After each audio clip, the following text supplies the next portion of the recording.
القوة الذاتية الإنسان يعدي من فشل لفشل من غير ما يفقد حماسه. هتوصل في الآخر. أنت عارف إحنا أول ما بنتولد بناخد برمجة خارجية. أول 7 سنين من حياتنا بنسميها سن التمثيل، يعني بنقلد بابا وماما بالظبط. تاني 7 سنين من حياتنا اسمها السن الاجتماعي، فأنا بخرج للعالم الخارجي وأصدقاء. عشان كده ساعات الأصدقاء تبص تلاقي مهمين جدا بالنسبه لي، فالاب والام مش عارفين يرجعوا تاني البيت لانه بدا يكتشف انجاز.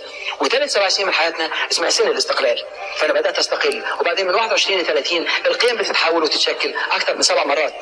دلوقتي انا عندي برمجه جت من العالم الخارجي، فاضل لي 5%.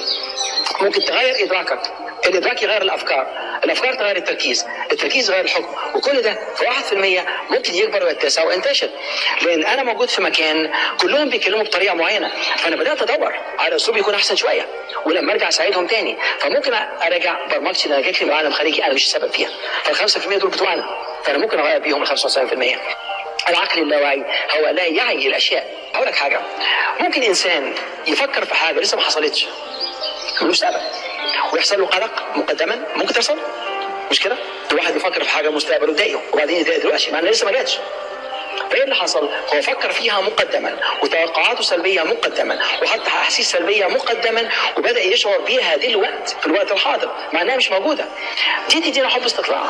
طب طالما افكر في حاجه سلبيه مقدما واتضايق مقدما، طب افكر في حاجه ايجابيه مقدما وانبسط مقدما، والعقل اللاواعي ما يعرفش الفرق، اسمه لاواعي، فانا ممكن ابرمجه زي ما انا عايز. عارف بالنسبه للعقل اللاواعي لو تخليه هو اللي يمشيك هيحطم لك حياتك، لانه ما يعرفش.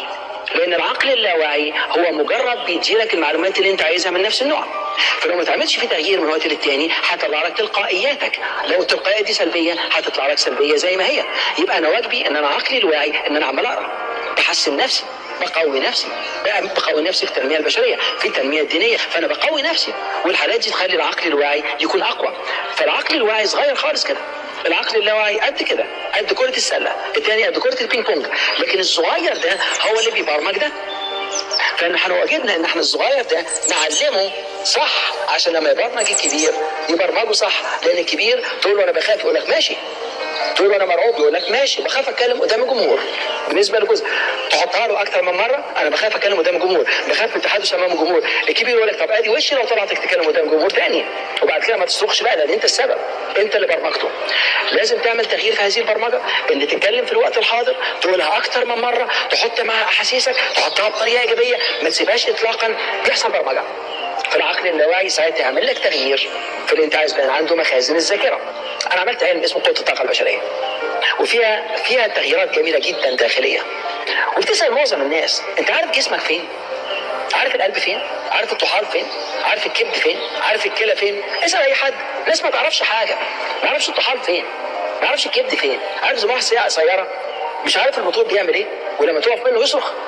فاي حد مش عارف جسمه، فلما تحصل له حاجه ما بيعرفش حاجه، ما عندوش فكره. فالمعرفه قوه، فنقول للناس اعرف نفسك، اعرف نفسك، لان المعرفه قوه. لما تعرف نفسك هتمشي باتزان اكتر.